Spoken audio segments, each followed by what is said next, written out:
Pour rebâtir sur d'anciennes ruines, restaurer, réparer les brèches.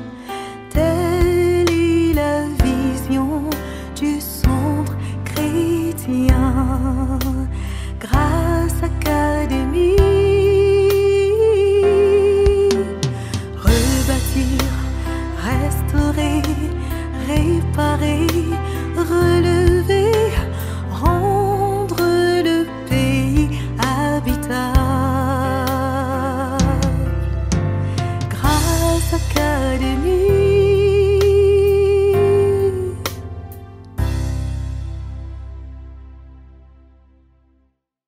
Dieu a mis en toi ce qu'il faut pour que tu puisses t'étendre, te reproduire. C'est ça, soyez maître de tout ce qui vit. Si tu ne sèmes pas, si tu n'enterres pas ton grain, ça ne va pas pousser.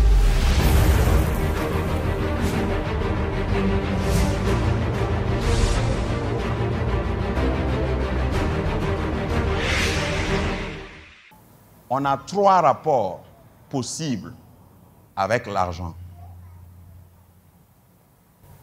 Le premier rapport que nous avons avec l'argent, et c'est ce que le commun des mortels ont comme préoccupation, c'est comment l'avoir. J'ai fait comment pour avoir là. Toi, tu as fait comment même. Et puis il te dit, et puis lui aussi, il rentre dedans. Le deuxième rapport, c'est comment garder l'argent. Beaucoup de gens ne se posent pas cette question. Si on entend, il y a un séminaire sur l'entrepreneuriat, on peut tous s'inscrire. Je vais créer mon entreprise. Mais on ne cherche pas, parce que plus loin tu vas, plus tu dois payer pour ça. Quand on parle de comment garder l'argent, il faut que tu aies aussi des connaissances. Parce que l'argent, là, on ne peut pas le garder n'importe comment. Dis-moi amen. Souvent, il s'en va sans te dire où il va. Je parle de l'argent. Donc, il faut apprendre à garder l'argent. Troisième rapport, il faut apprendre comment multiplier l'argent. Si tout ce qui entre dans ta main là se multipliait, est-ce que tu allais être là où tu es? Je ne dis pas que tu es pauvre, hein, mais est-ce que tu allais être là où tu es aujourd'hui là? Si tout ce qui est entré, tout ce que tu as attrapé là, tu as pu multiplier. Donc, la parole de Dieu s'intéresse à nos biens, à notre bien-être, à notre devenir. Quelqu'un ne peut pas me pousser à fermer les yeux et à dire ou à prêcher un salut, voilà, pourvu que ton âme soit sauvée.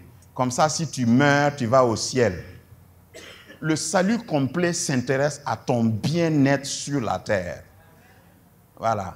Ma mort n'est pas encore programmée. Je vais vivre et je veux vivre bien. Et Dieu s'intéresse à ça. Dieu veut que tu puisses prospérer à tous égards. Surtout si ton âme prospère. Parce que c'est ce que le passage veut dire. Je désire que tu prospères à tous égards comme prospère l'état de ton âme. Si ton âme prospère et si tu ne prospères pas sur le plan socio-existentiel, tu ne prospères pas. Amen. Donc, il faut, dans la suite de ce qui va suivre, avoir cela à l'idée. Comment avoir l'argent? Ça, c'est primaire. Hein? Ça, c'est pédiatrique. Ça, c'est pour les enfants. Comment garder l'argent? Et ensuite, comment multiplier l'argent? Tout est dans la parole de Dieu. Amen. La dîme d'abord. Parce que Dieu a donné ces principes-là pour répondre à ces 3 étapes. Par exemple, pour la dîme est motivée par l'obéissance. Ce n'est pas par l'obligation. C'est l'obéissance. La dîme, c'est un connecteur à la bénédiction. C'est pourquoi je parlais des 3 points. Notre relation avec l'argent. Un connecteur. Hein? La dîme te branche à la bénédiction d'Abraham. Parce qu'il faut que ta bénédiction là ait une source. Parce qu'il y a des gens qui croient qu'on peut être béni comme ça accidentellement. Non, la bénédiction a une source. La dîme est une clé pour ouvrir les écluses des cieux. Je n'invente pas ces mots, c'est dans la parole de Dieu. Mettez-moi de la sorte à l'épreuve et vous verrez si je n'ouvre pas sur vous les écluses des cieux. La dîme engage Dieu dans tes affaires.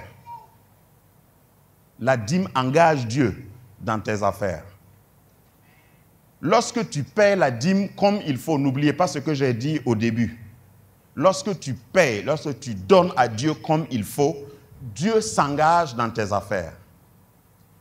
Ton patron peut penser te renvoyer, mais il ne peut pas. Il peut comploter contre toi. Si Dieu laisse arriver, c'est parce qu'il y a un autre emploi plus juteux qui t'attend. Donc Dieu est dans tes affaires. Tu ne peux jamais perdre. Parce que la plupart des coups bas se font à ton insu. Mais est-ce que quelqu'un peut feinter Dieu? Si Dieu est dans tes affaires, il y aura une réunion qu'on va convoquer sans toi pour parler de toi. Et Dieu vient s'asseoir à la table de la réunion. Puis il donne une toux à celui qui conduit la réunion. Il part aux toilettes et il a la diarrhée. Et on annule la réunion. Ce que je dis là, ce n'est pas exagéré. Dieu sait comment défendre tes intérêts en ton absence. Pendant que tu dors, il donne à ses bien-aimés pendant qu'ils dorment. Tu n'as pas besoin de courir, faire des coups bas. Reste dans la vérité. Si tu as engagé Dieu dans tes affaires, Dieu va te défendre. Les marchés auxquels tu as soumissionné, tu n'as pas un bras long, tu n'as pas de pistonneur ou de piston. Dieu se chargera de ça. Dieu sait, j'ai dit souvent quelqu'un, c'est un peu osé, Dieu est mon meilleur agent publicitaire. Il est mon meilleur agent commercial. Et il sait le faire. Tu ne me crois pas? Demande à Abimelech. C'est lui qui a pris la femme d'Abraham là, non? Voilà. Et il y a des Abimelech aujourd'hui, des Abimelech en affaires, des Abimelech en entrepreneuriat. Il voit que pour toi là, ça brille. Parce que Abimelech a vu que Sarah était très belle et il a pris Sarah. Vous savez qu'il y a des gens qui croient que tout ce qui est beau là, ça doit être pour eux. Tu as fait comment pour avoir cette femme-là? Tu n'es même pas jolie. Regardez-moi ça. Donc, mais comme il était plus fort que Abraham, j'aime le passage là. Dieu part pendant qu'il dort. Il dit, hey, la femme que tu as là, il faut aller le rendre dada. Tu ne sais pas que c'est un prophète. Et puis, quand tu vas partir, là, il faut lui demander, il va prier pour toi. Sinon, tu vas mourir. Quelle honte que tes ennemis viennent rendre ce qu'ils ont pris. Et qu'ils te demandent expressement de prier pour eux. C'est ce Dieu-là que moi, je sers. Et il sait te défendre. Même si c'était en ton insu. Regarde, même pour Abraham, là, pour terminer avec cet exemple, c'est Abraham qui était en erreur quand même. Si vous voyez le contexte. Même dans ta faiblesse, si Dieu est avec tes affaires, même dans ton ignorance, parce que quelquefois il y a des contrats, tu ne comprends pas les clauses, tu signes seulement. Même lorsque tu vas être ignorant de la sorte, que Dieu défende ta cause. Après la signature, que Dieu aille réveiller celui qui t'a fait signer là pour dire ne le traite pas comme ça. Et il est capable de le faire. La dîme est donnée dans la maison de Dieu. La dîme est donnée dans la maison de Dieu. Et Dieu dit, il va menacer le dévoreur. C'est ce que je viens de décrire en quelque sorte. Je vais rapidement. Parce qu'il est mieux, en matière de dîme, il est mieux d'avoir 90% béni que d'avoir 100% maudit. Il ne faut jamais penser que tu as trop de problèmes pour ne pas donner la dîme. Parce que si tu gardes les 100% et la bénédiction n'est pas dedans, bon, Tu me diras ce que ça représente. Tu dois payer ta dîme ou payer la dîme, j'avance rapidement.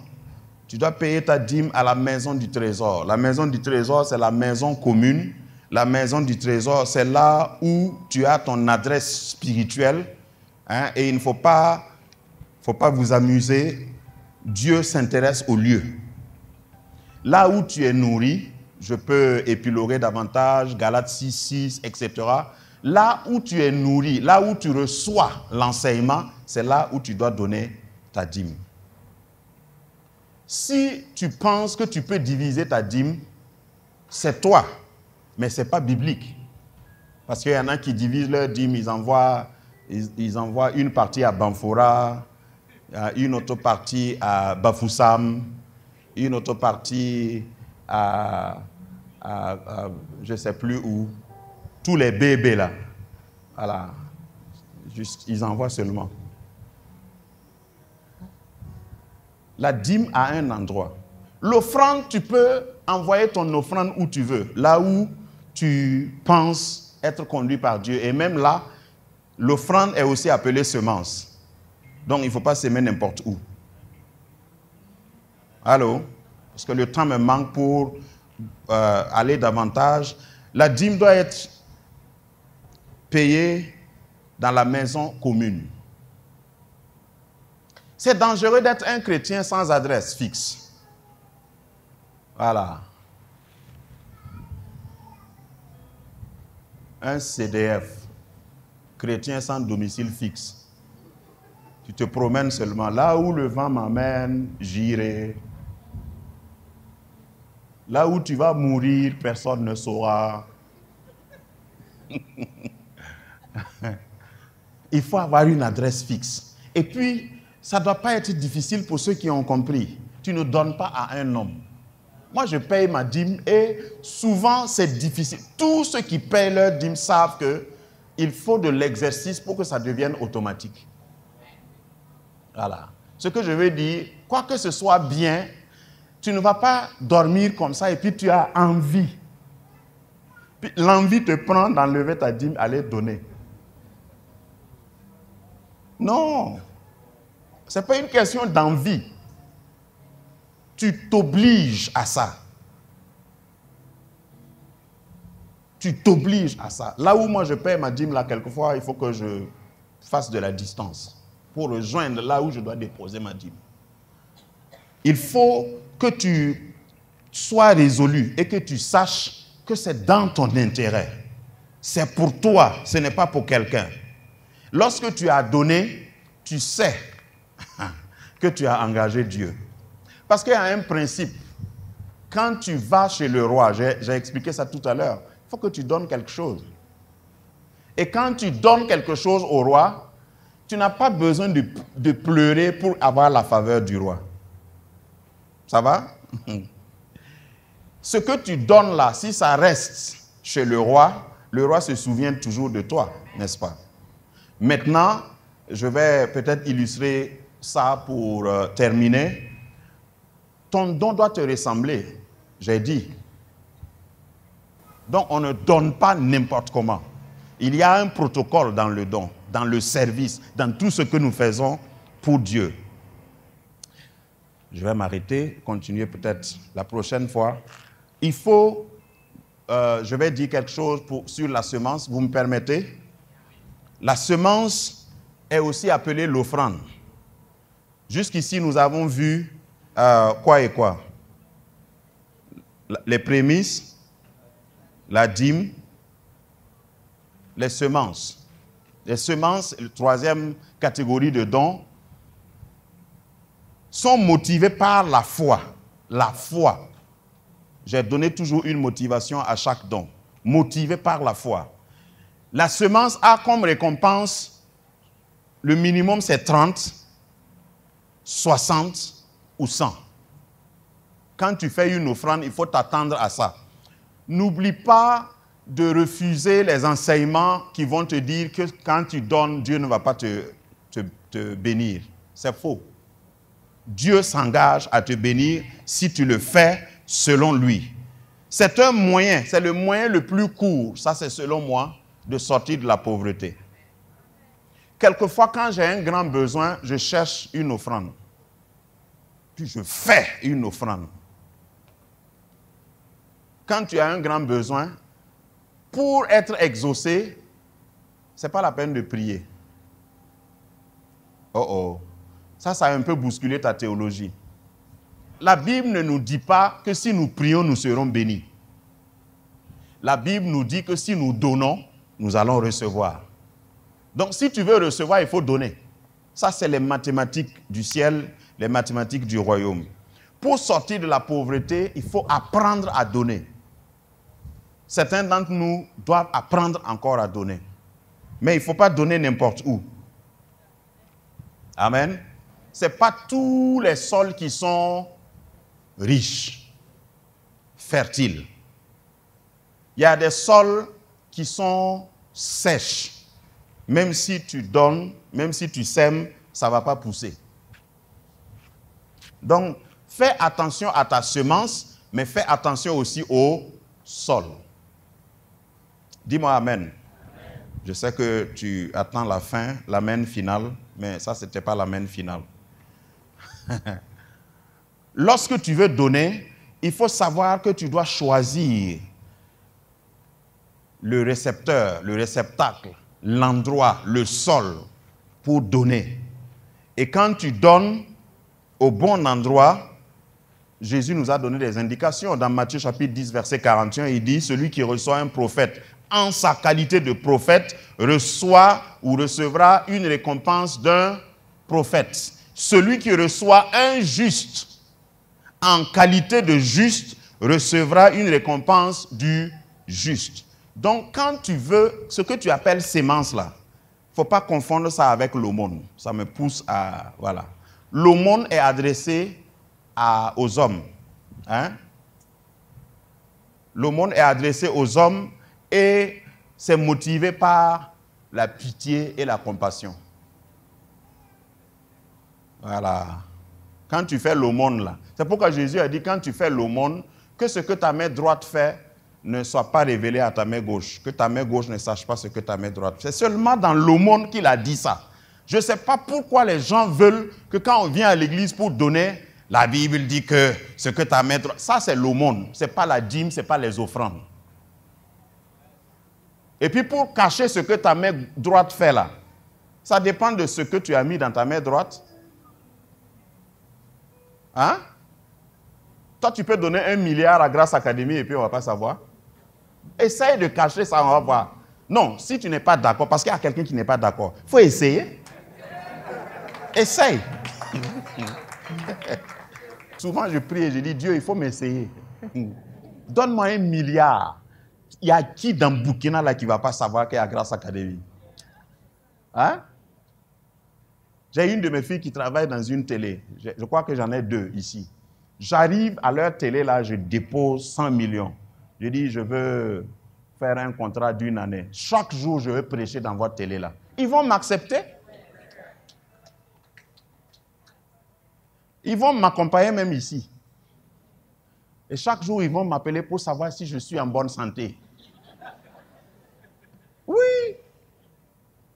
Quand il y a l'argent, on peut répandre l'évangile facilement. Hein? Si tu veux, il faut m'essayer. Prends-moi comme ton joker. Je ne te dis même pas de parler. Hein? Paye pour que moi j'aille parler. Tous les jours, on va m'entendre. Et puis, je vais parler. Parlement même. Mais s'il n'y a pas l'argent, on passe tout le temps à dire. Et puis, je ne sais pas si je peux dire certaines choses qui m'animent ces temps-ci.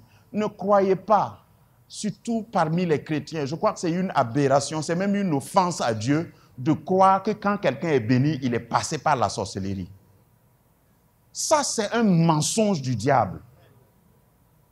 Si quelqu'un a garé une belle voiture ici, qui sait comment il a eu son argent? Mon papa là, c'est le propriétaire de l'or et de l'argent. Il faut savoir qu'il y a des gens qui gagnent justement leur vie. Pourquoi vous voulez que tout soit sorcellerie? Qui sait? Peut-être qu'il est rentré dans Rose-Croix. Ça n'a qu'à être bleu croix, jaune croix. Je m'en fous. Dieu donne et il bénit des gens qui sont sincères et qui servent Dieu avec joie. L'argent du monde là, ce n'est pas pour le diable. Il a volé. Ma Bible m'apprend que le diable c'est un voleur. Donc s'il a pris quelque chose, ce n'est pas pour lui. Que Dieu retire même des mains des voleurs qui ne savent pas à qui ça appartient là, te donner. Il faut que nous ayons la culture de la hauteur.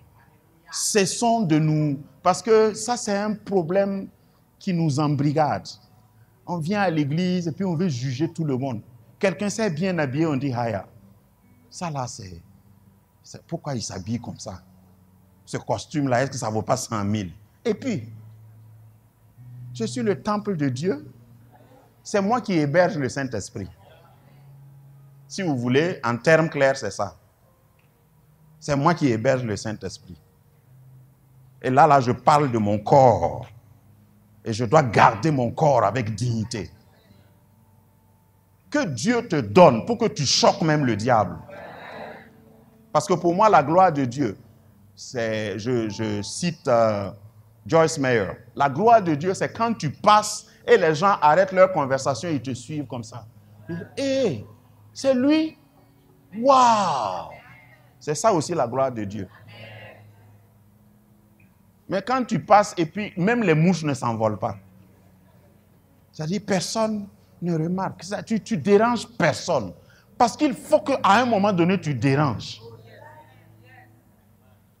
Dans 5 concessions, quand tu es passé là, toutes les 5 concessions ne parlent que de toi. Lui là même, on va lui faire quoi? Tu ne peux rien me faire. Voilà. Puisque depuis que tu parles là, je ne fais que grandir. Tu ne peux rien me faire. On a tout essayé, mais il est toujours là. Oui. Que le Seigneur te donne la supériorité. Que le Seigneur te donne le coup de tes ennemis. Que tu puisses t'imposer même à ceux qui ne t'aiment pas. Que tes enfants puissent se réjouir quand on dit ton nom. Parce que Dieu veut te donner la possibilité de dépasser, de faire plus que ce que même tu as prévu. C'est possible avec lui. Dans les dons que tu vas faire, que tu puisses donner selon Dieu, et tu vas voir que Dieu va étendre tes limites. Dieu va étendre tes frontières. Dieu permettra que tu réussisses avant l'âge. Dieu permettra que tu ne sois pas en retard dans ta destinée. Le Seigneur que je sers m'envoie te dire aujourd'hui que tu ne peux pas lui donner quelque chose et puis perdre. On ne devient pas pauvre en donnant. On devient riche en donnant. Si tu donnes selon les règles, que le Seigneur se souvienne de toi. Parce que bientôt, tu viendras donner selon ta classe, comme j'ai démontré ici. Dieu te permettra de changer ta façon de donner.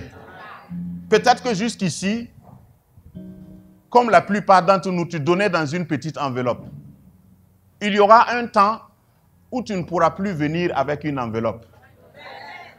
Si tu dois mettre quelque chose dans ton enveloppe, ce n'est pas des billets. Ça doit être un chèque. Parce que vous avez vu les trous des troncs là. Si tu veux mettre 1 million là-bas, souvent ça ne rentre pas. Tu veux mettre 50 millions. Si, un chèque. Appelle le secrétariat pour demander le numéro de compte là même, c'est quoi? Et puis tu vires. Or, ce que je dis là, je sais que ça ne plaît pas à tout le monde. C'est cet évangile que Dieu m'a envoyé prêcher. Regarde, si tu ne le sais pas, tu es sous un ministère avec une onction qui fait prospérer. Et je n'ai pas honte de ça. Je n'ai pas à m'excuser auprès du diable. Dieu va t'amener loin pour que tu prennes des territoires, pour que tu prennes des domaines, pour que tu prennes des sphères d'activité.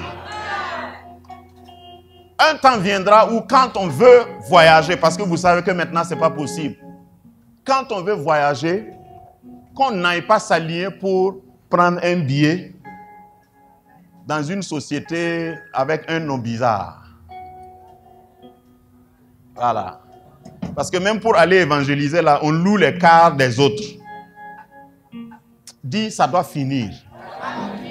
Il faut qu'un jour, quand on veut faire quelque chose, moi, ce n'est pas le nombre qui m'importe. Il faut que quand on veut faire quelque chose pour le Seigneur, on n'ait pas besoin de faire jeûne et prière. Regarde, souvent, c'est un jeûne et prière là, c'est parce qu'il n'y a pas l'argent. Sinon, on programme et on fait. Je disais à quelqu'un, quand tu voyages, lorsque tu entres dans l'avion, il n'y a pas une réunion de prière pour chasser les démons avant que l'avion ne décolle. Pourquoi? Parce qu'ils sont sûrs. L'avion est bien, il y a des règles. Si tu les obéis, si tu les respectes, tu n'as pas besoin de longues prières. Je ne suis pas en train de dire que la prière n'est pas bonne. Ici, on croit à la prière. Mais il y a certaines choses, on va arriver à les faire sans trop de gesticulation. Le diable nous a trop gardés sous cap. On va posséder les médias. On va posséder les commerces. On va posséder le monde de la musique.